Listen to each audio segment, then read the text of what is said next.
Welcome to Everyday English. In today's episode, you'll hear a conversation between a husband and a wife talking about parenting, how to talk to their kids, and how to handle common situations at home. This is real, everyday English, full of useful expressions, phrases, and conversation. Stick around for the review and repeat after me section at the end to practice key phrases. Let's begin. Okay, we need to talk about Mia. Uh-oh, what happened? She had a meltdown when I told her she couldn't have more screen time. Oh. Screaming, stomping, the whole show.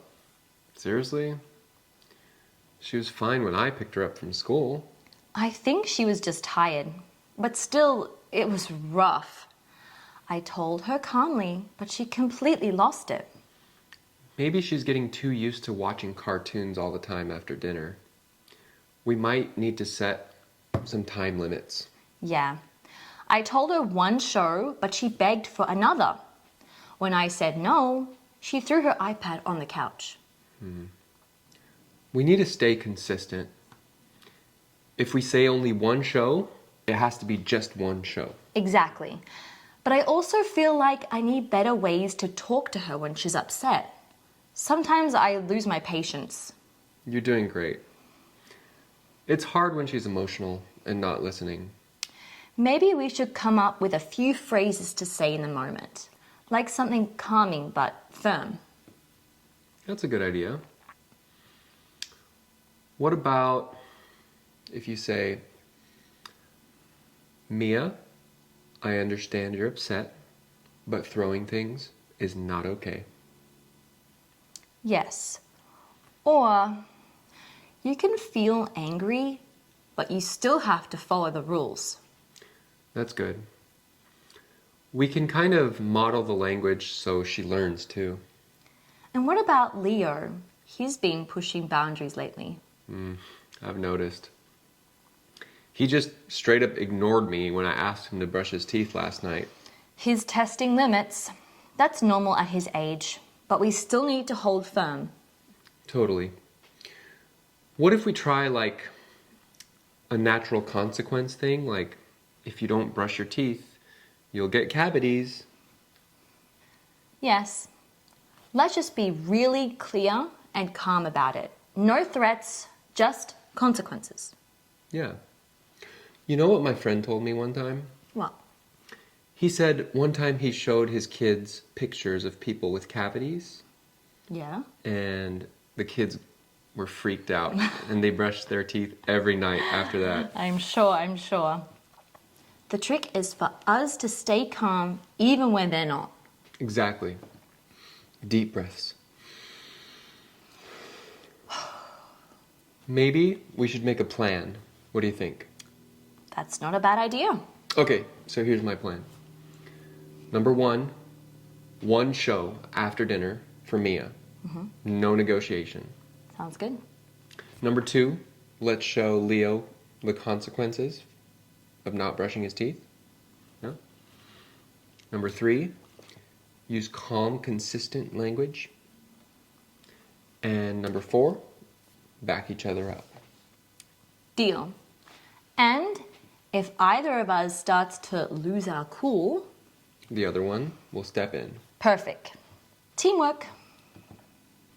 Parenting's tough, but we're in it together. Always. Hey, you know what else I've been thinking of? What? We're always correcting them. Like, don't do this. Don't do that. No, be quiet. Have you noticed that? Yeah. It feels like all we do is say no. Yeah, I've been noticing that too. It's exhausting for us and for them. Yeah. Maybe we need to change things up.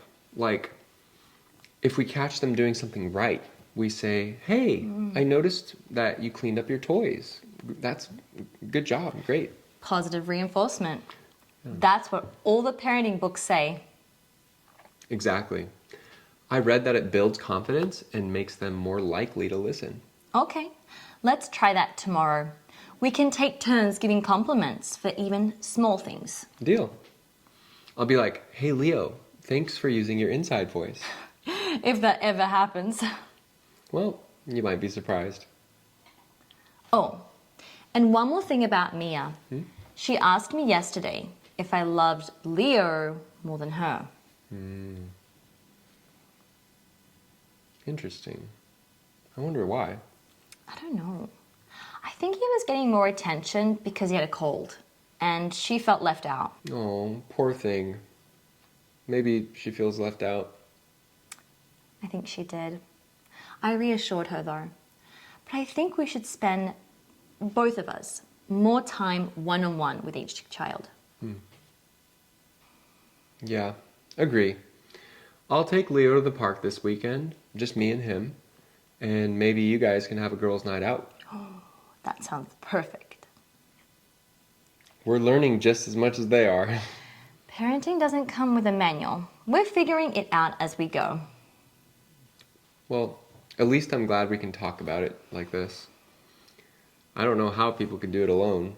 Me too. Having these check-ins helps so much. Yeah.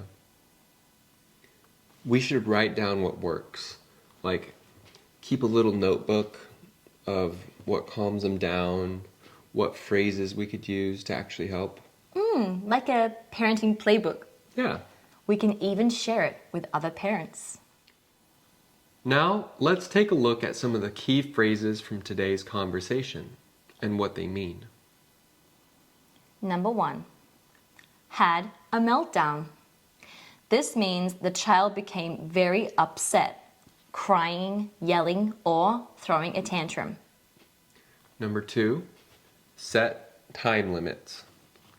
This means to be more strict with your time that you allow your child to watch an iPad, for example. Number 3, begged for another. Begged means to ask over and over again in a desperate way. Stay consistent. This means to stick to your rules every time. Number 5, you can feel angry, but... This is a useful phrase for parents. It teaches children that feelings are okay, but actions must still be respectful. Pushing boundaries. This is a common parenting phrase. It means that the child is testing you to see what limits they can get away with. Number 7, natural consequences. These are logical results of a child's actions.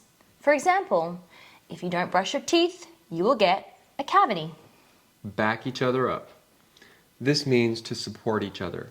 If one parent sets a rule, the other parent has to support it. These are powerful tools for speaking clearly, kindly, and firmly with your children. Now, it's your turn to practice. Let's repeat a few useful phrases today. We'll say them slowly. Repeat after us. I understand you're upset, but throwing things is not okay.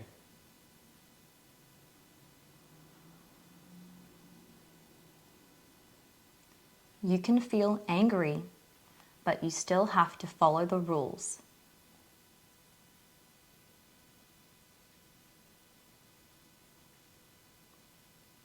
Please try again with a calm voice.